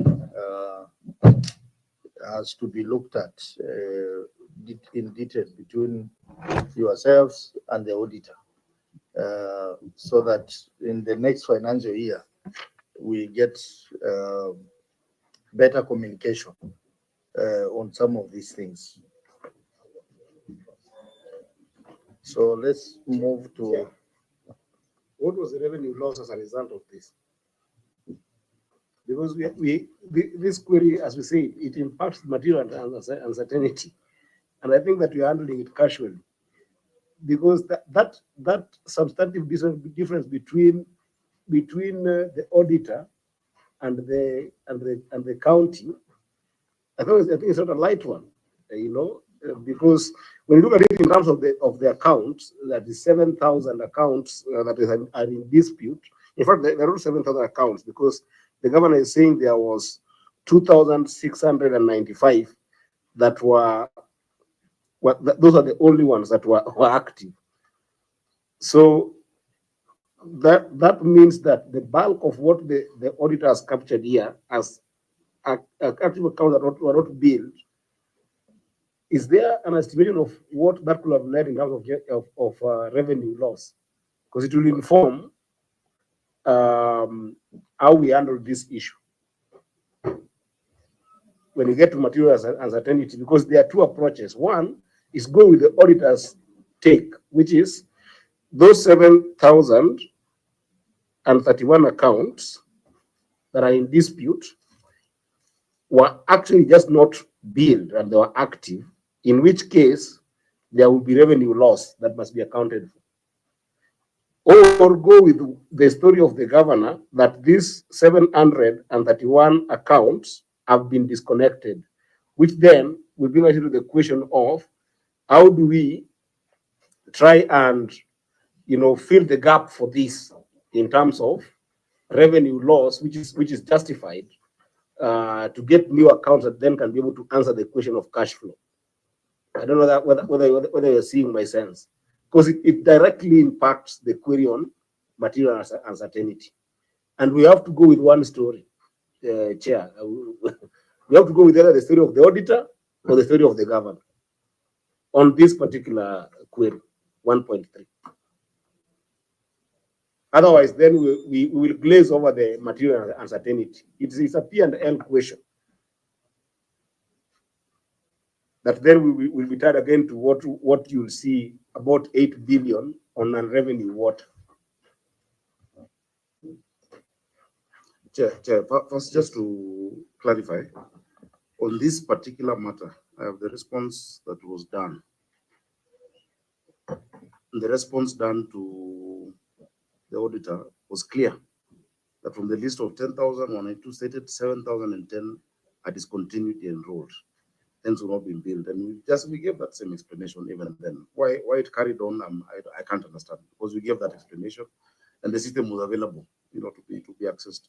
I think the direction you give on now moving from now, that they can come and look at it again, is good, because the steps that the auditor has read are steps known to all of us. But how a query remains there when you've explained and you've shown and you're available to give the data it completely beats me. I don't understand why. I don't understand. Because that's the response I've read out that was given. At the point of receiving that response, they could have said, no, we want to come and look at the system. Just to resolve it, because that is the essence of an audit, isn't it? And that's the stage it should have been done, Chair. Chair, perhaps as the auditor is going to come into this, because there are two issues here we're going to look at: the issue of material uncertainty and the issue of non-revenue water, which is at 51%. And if you look at that in terms of absolute value, it's over 8 billion. That's not small amount of money. Auditor, were the 10,192 accounts, did they receive water? Let's walk a step back.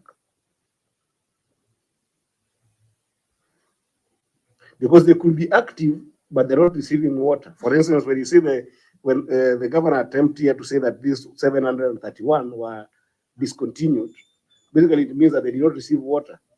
In your view, did all of them receive water? Thank you, Chair. Our expectation is that because they were active, they were receiving water. So you see the stalemate, Governor? No, but we said they're not active. You see, if it's not active, it's not active. I think the way forward, honorable members. It's that D, the system says it's D, we printed out it's D, we answered and explained to you. Now, if you insist it's active, does it become active? That's why we were saying you sample them. Just sample the accounts. So, auditor, what you can do, sample of a few accounts and go and recheck and come back to us in 14 days. 14 days, to be fair to them. But even as we do that, as a Senate committee, and you're doing oversight, maybe you should give us clarity or direction on what happens on something that is materially should not be in a report. That information has been provided, an answer has been given, because you're also oversetting the Auditor General, you know, that this audit query should not have appeared completely. So what happens when the auditor ignores information that is given on a specific query? What happens? Thank you, Because Chair. also the auditor can be wrong. You remember there's a time we came for an audit. I don't know what matter it was. It was SG. The issue of tankers. Tankers. And they almost made it look like we're how many? You remember that issue when it was a material mistake by the auditor, but nothing happens. So it will be good for, as we move forward, for also everyone to know they have a responsibility, you know, And to I help follow those government steps. because I am also audited, and we go through this every single year. I remember there was a time when the auditor was insisting that we should not disclose in our books how much money we expect from government under the law, because they're saying we are over budgeting and the revenues are not matching the budget. But when you sit with the officers from the Auditor General and you exchange correspondence, you will tell them you object to this being like this or stated like this, and then they will say, no, this is the reason why you go through that process with them during the audit process, and you keep record. Because these matters cannot emerge. Of course, they can make mistakes. That's why but it is the responsibility of the entity that is being audited. You can demonstrate that you provided documents. You can demonstrate that you disagree with the auditor's view by the correspondence that you exchange during the audit process. That's why I've shown you the letter we wrote on that issue. That's what I'm saying. So beyond that, really, I don't know what your expectation would be, Governor. But the committee should have a provision, as you give your report, also to sanction the auditor. Yes. Chair, Honorable Chair. Yes, I mean, I think we did that when we did the Public Audit Act. I was in Parliament, and the question that has always been there of who audits the auditor, you know, came up. Of course, the National Assembly gets an entity because everybody must have a responsibility. You know, these days you find a sensational headline, either from the Controller of Budget or the Auditor General. Then when you look at the crux of the matter, we're just eroding all public trust in institutions. You know. So I was just saying it as a, by the way, it's not a material thing, but when we've given an answer, in all honesty, you have access to the system, yet you don't do your part, something needs to be done as well. Yeah, fair enough. So I think the auditors, I give you the 14 days, go and verify the information and come back to us on that query. But I'll give you an opportunity to say something. Auditor. Thank you, Chair. What I want to mention is that sometimes you can include a report in the management letter, and then the client responds without giving any support to that. Now, in the case that we have here, you find that the data that we have been provided, we have received some analysis on the same, which has been done from the response in February 2025. So if this analysis had actually been done then it would have been provided then, and the auditor would have confirmed. So I doubt that this information was provided then. The figures could have been provided, yes, but the data to support those figures may not have been provided. I've directed that you go and reconfirm and come back to us in 14 days. Yeah. So let's proceed to query on long outstanding trade and other payable. This is almost similar to that. To what we have covered, but it is about people who have not paid 4.1 billion. Auditor. Thank you, Honorable Chair. Long outstanding trade and other payables. The statement of financial position, and as disclosed in note 29 to the financial statements, reflects trade and other payables balance of Kenya shillings 5 billion 344 million 30,050. However, included in the balance are trade and other payables balance of Kenya shillings 4 billion 144 million 716,223, which had been outstanding for more than 180 days. In the circumstances, the accuracy, validity, completeness of trade and other payables balance of Kenya shillings 4 billion 144 million 716,223 could not be confirmed. Thank you. Sorry, these are payables. These are people who are owed. So Governor, you can respond. Thank you, Chair. Chair,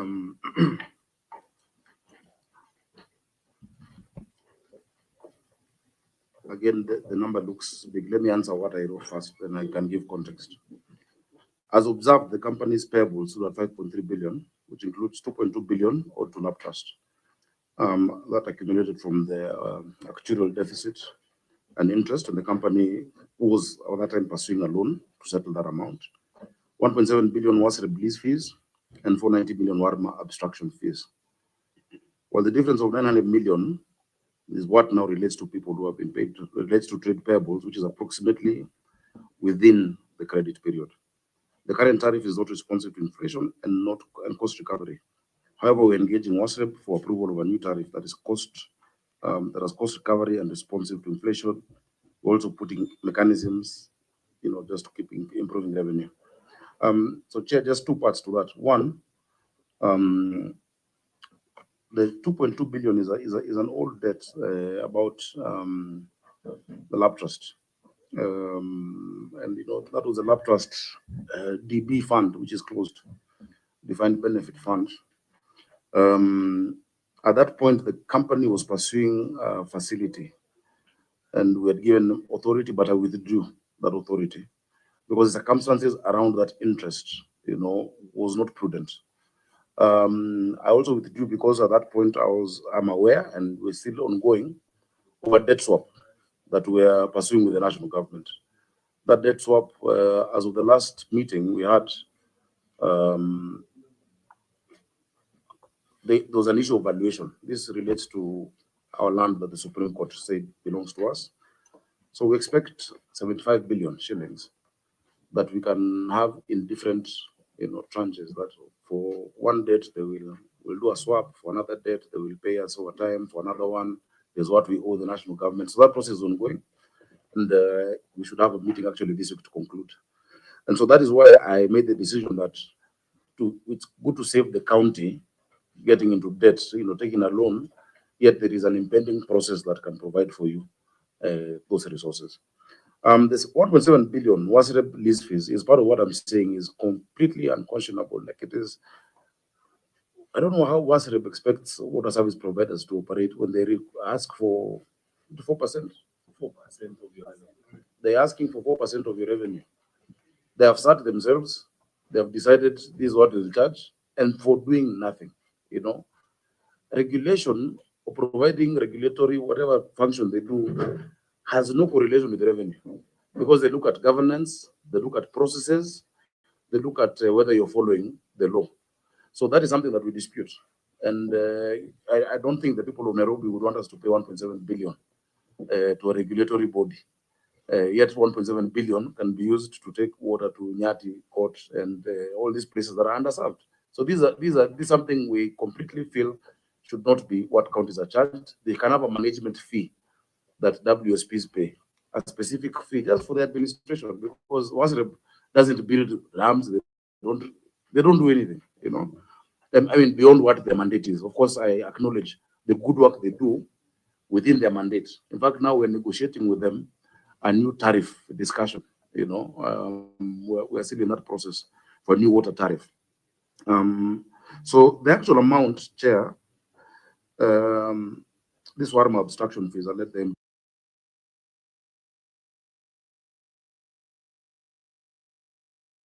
talk about. I'm not clear on the 490 million. The 900 million is what was payables, but we felt they're within the credit period. Chair. So it is not 5.4 billion owed to business people and hustlers. It is, as I've broken it down. The 1.7, I hope you can assist us, another WSPs, 4% of revenue from an entity providing service. We're not a profit-making entity, but an entity providing service to people, whether it is Nairobi, Water, Kiambu, Muranga, etc., I think is completely off and should not be allowed by this House. Thank you, Chair. The MD can expound, can they? Let the MD expound, and then the auditor will comment, then members will come. Thank you so much, Excellency. when we actually abstract raw water from the rivers, we also buy that water from Water Resources Authority. That's the money which they have, which has accrued without us paying the full amount. But every month, again, we give Water Resources Authority 10 million shillings every month. From the revenue we collect, we give them 10 million shillings to pay for the water which we abstract from the rivers. So again, just like the governor is saying, I do not understand why we pay with that kind of money instead of extending services actually to the people of Nairobi, or not only Nairobi, any other county.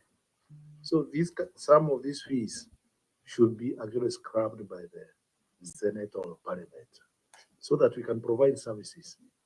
This is money we collect from the citizens direct. We should plow back that money to the citizens through service provision. Or rather, what is happening is we are giving the national government money, then we again come here to cry that we are unable to provide the service. We need subsidies from the national government. Again, this money you can see here, the 900 million, is the kind of the institutions, national government institutions, water service providers, who give water, they don't pay. This is the money which is pending as unpaid. When you look at the normal domestic customers, the amount pending is very low from them. Thank you so much. Chair, let me give to the auditors first. Auditor, your comments or the response? Thank you, Honorable Chair. This was the position as at that June 2024. What we have not received is a document to show how much of this has been recovered, including the 900 million being mentioned there. So we don't know whether it was current because we have not seen how much has been paid as of now. Okay, Governor, I want to agree with you on the issue of Wasirem. This committee we are actually finalizing a report on the issue of the water sector. And one of the things we are questioning is Wasirem fees. Because Wasirem is a national government entity.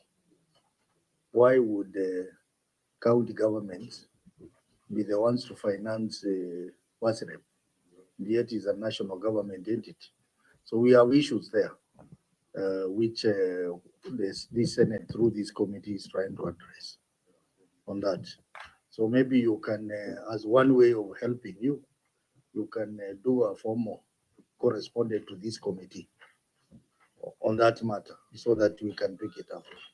Let me start he was first to request. So first, Governor, we want to assure you that on that particular issue, we are with the governors on this one. Those of us who believe in devolution proper, first of all, do not believe that this institution should even exist. Because if water is a devolved function, I don't even know what you're doing negotiating with them. You as a county entity or county government should be the one to set the rates for the products.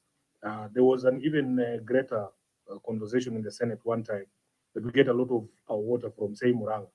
We should be paying Muranga that money for that abstraction and not this national government, if indeed Muranga can claim that the water belongs to them. But we know that the water does not belong to them. It just happens to be there. But my... Yes. I'm being told it came from Nyandarua. It was just passing through Muranga. I don't know how true that is. But my issue is sometimes, Governor, you use language that is very deceptive here. When you say that the current tariff is not responsive to inflation and cost recovery, what are you saying? And when you say you want review of tariffs in Nairobi, can you say with a straight face that you want Nairobians to pay more for the water? Engineer Muguna is saying that we, the domestic users, are actually the best in terms of payments. So why do you want to punish us by reviewing the tariff upwards? Review, no one has said upwards, Senator. Are you saying First downwards? First of all, no one has said upwards. So are you saying downwards? It doesn't have to be up or down. Sure. It is how a tariff has components. Yes. Yeah. There are different.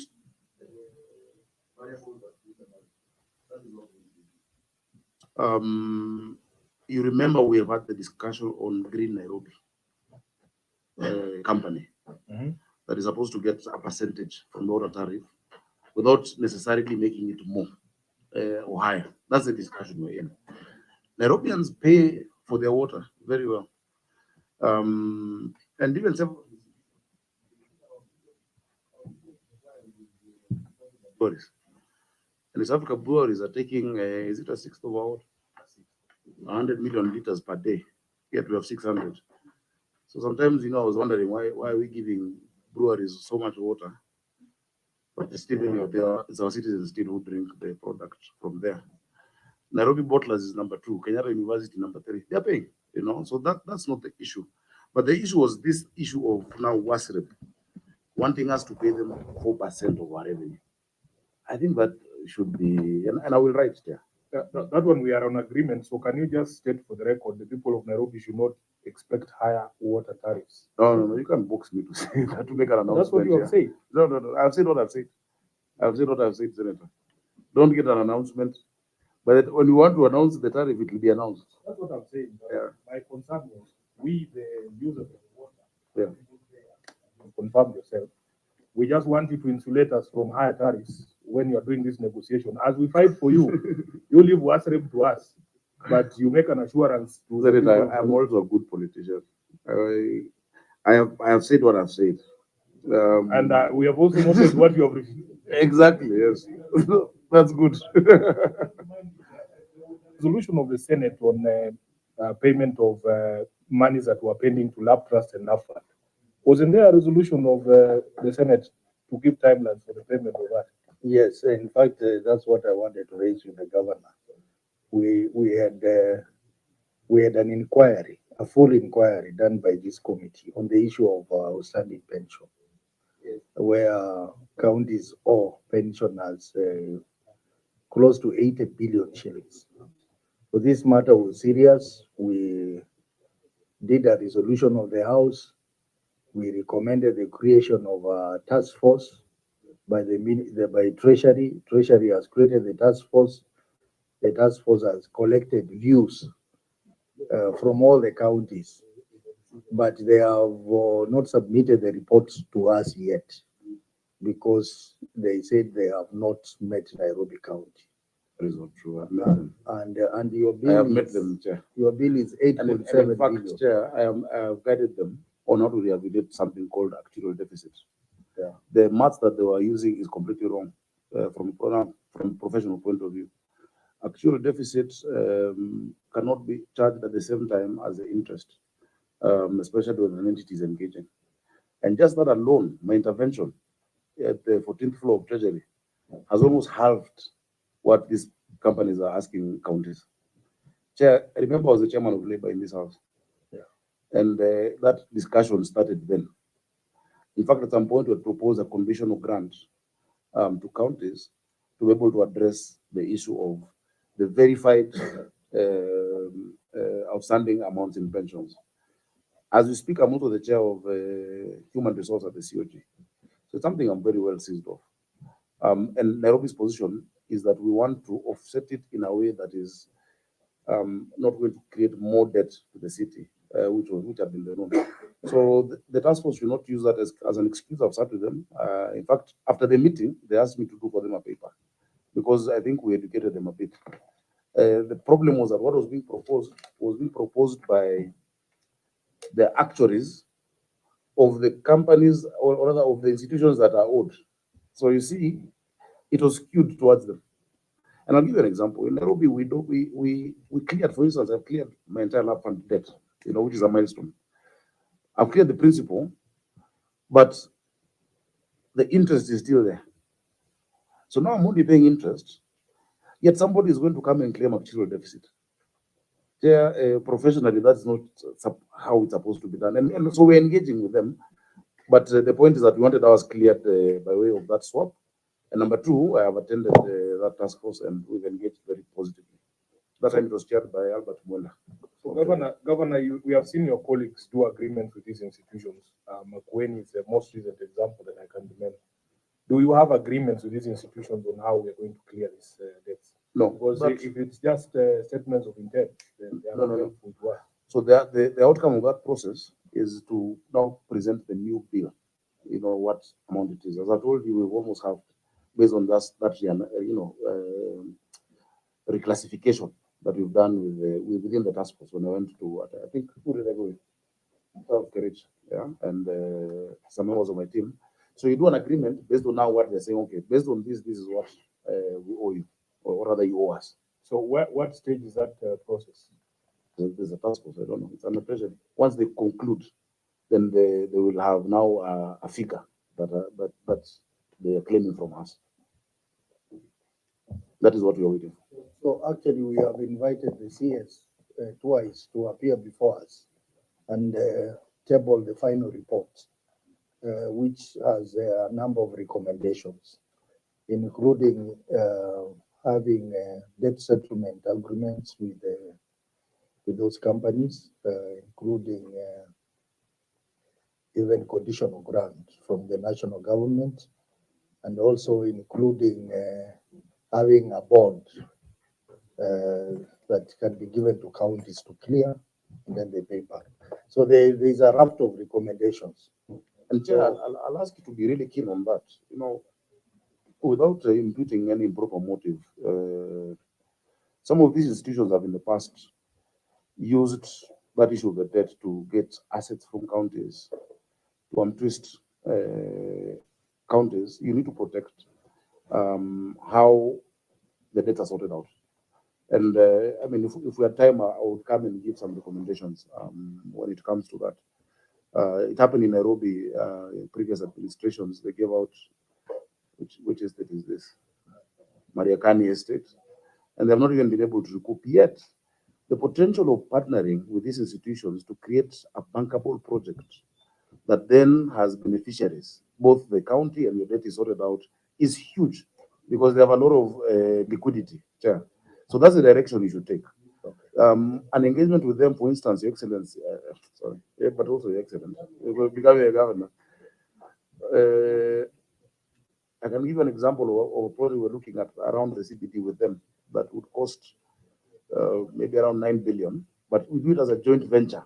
Even urban renewal, housing, if we go into joint ventures with these funds, one, they're able to adhere to the RBA ratio of assets and liquidity. Number two, they're able to ensure the pensioners have, assured income over time, because that is what is most important. And three, you don't burden counties. That is what my proposal would be on that regard. Chair, Yes. proceed. Chair, long outstanding trade and other payables is usually, the audit query here is that they are not within the credit period, which is the outstanding more than 180 days. What the auditor is trying to allude here is very simple. Are they being considered fast charge? Because that is what should happen, given that, again, I still go back to the issue of material uncertainty. But Chair, the response here with what is the financial statements do not tally. And I want us to go to note 8.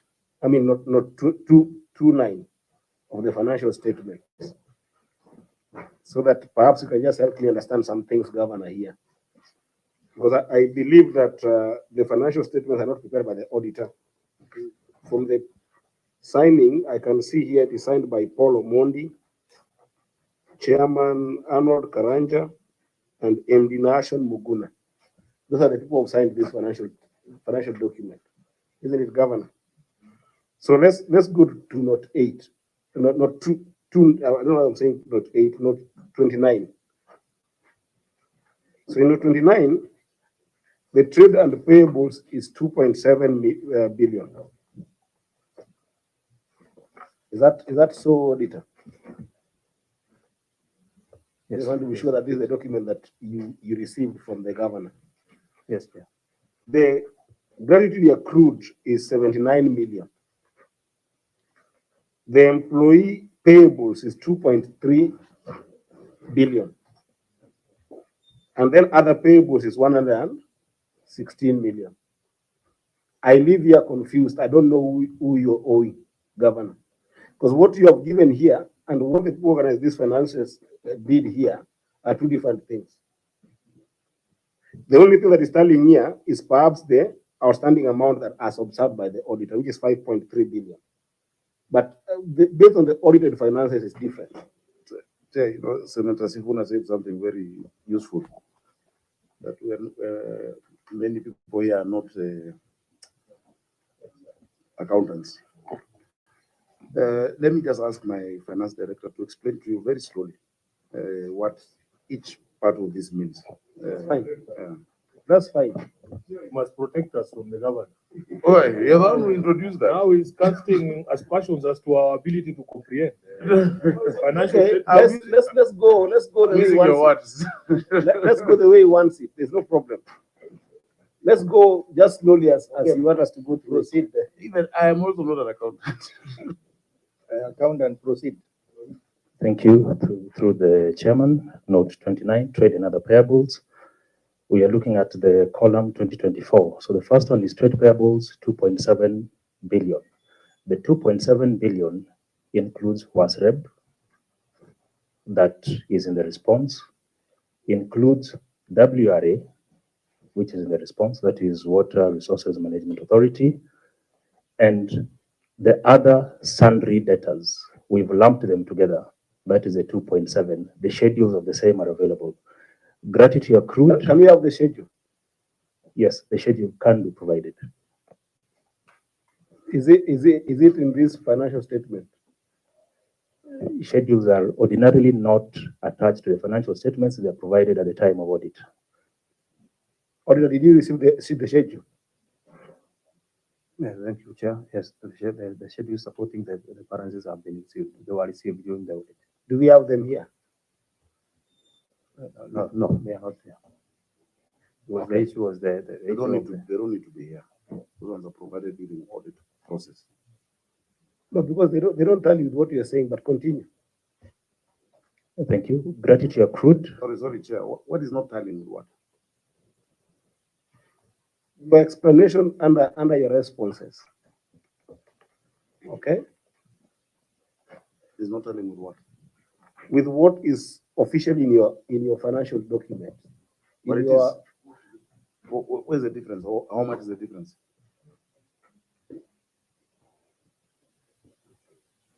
We 5.3 and we're talking about 5.3. We're saying that 5.3 is all of this involved. 2.7 is in there. The 1.7 is in there. 2.2 for 90. It's all part of it. Then the balance of 900 is what is owed to suppliers and within the credit period. Unless I'm not understanding, Chair. Just a simple illustration, Governor. On that, those notes, note 29, there is employee payables of 2.39, right? Yes. Would that be the amount that you say is due to LAP Trust? That is LAP Trust, the 2.2, it's actually 2.236. There is a LAP Fund, and there is Madison. Now, the reason why our math is not mathing is you did not include any of those two other entities you have talked about in that response. That's why Eddie is saying it is not adding up. Oh, no, I understand. So I think it is you to be explained to slow government where our confusion has come from. Because for us, we saw. So what's the question? So the question was in the responses when you're itemizing in the responses you are itemizing, you should be able to itemize so that the figures tally add up to what is in the financial statements. That's what Eddie was saying. So you left out those two institutions. You said which one and which one? LAP Fund and Madison. Yeah. However, So in your response, Governor, you will see there's no reference to those two. The debt owed to LAP Fund and Madison are current. The ones we mentioned in the response are the ones that are beyond 180 days. Where is the 180 days? So in the response, just include everything so that that confusion can be sorted out, because the figure is 2.2 here and 2.39. No. We're not including everything. The question is, what is beyond 180 days? That is why we've mentioned those that are beyond 180 days. Chair, I think the issue here is as we have said, we are also not experts. I think the issue is language. Because if you look at its long outstanding threat and other papers, and the governor and his team are saying they did not include those that are below 180 days. So basically, we should not belabor on issues that were not raised by the auditor. Exactly. And there is a detailed analysis on maturity of those payables. And the 40 I think under note 40.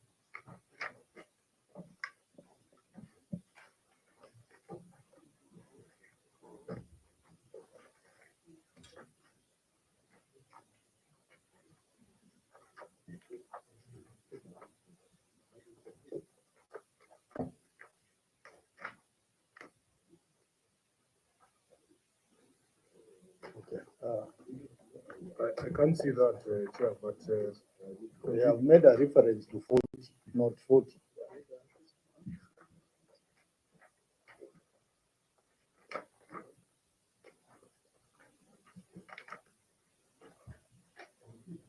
The risk management objectives and policies. 40 I, credit risk.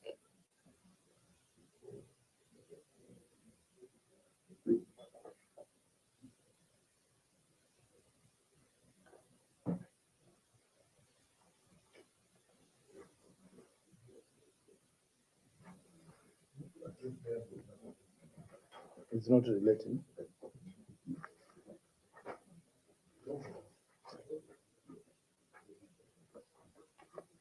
It's not related. Okay. So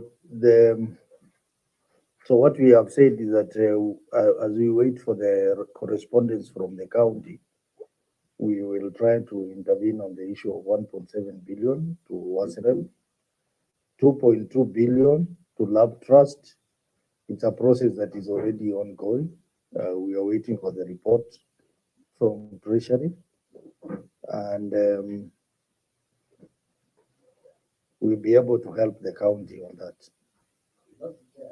on the WASREB and the WARMA, maybe what they need to do as a council of governors, they need to raise issue on the regulations, because I believe the percentages are in the regulations, so that, we can review, can make amendments on the regulations. Yeah, that will be done by the delegated legislation committee. They can do a request to the delegated legislation on the amendment of regulations. The certain came up with them. They didn't even come to parliament as they should. Yeah, I see that is a way. So let's move, honorable members. I'm seeing time is not on our side. So though we have 20 paragraphs to cover, we are only going to, after discussing with the clerk, we are only going to pick the key queries. That's a query on lack of land ownership documents. Then there is a query on trade and other receivables. And then there is a query on material uncertainty relating to going concern. There is a query on unaccounted for non-revenue water.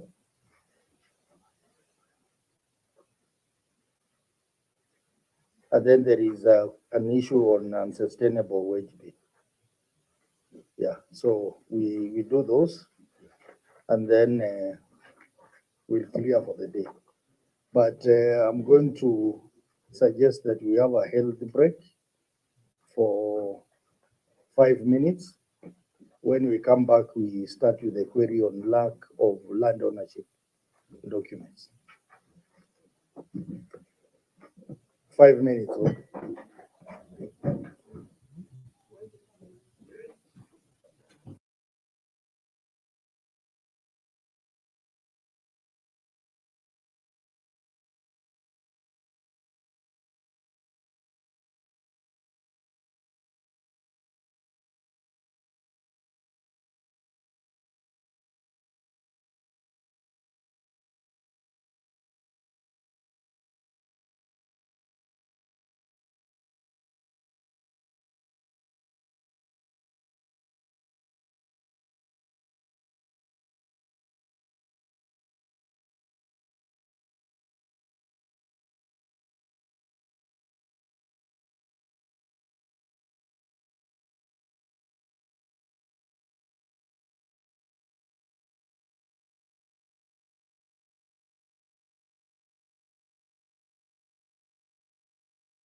Sound Kali Talk Live News.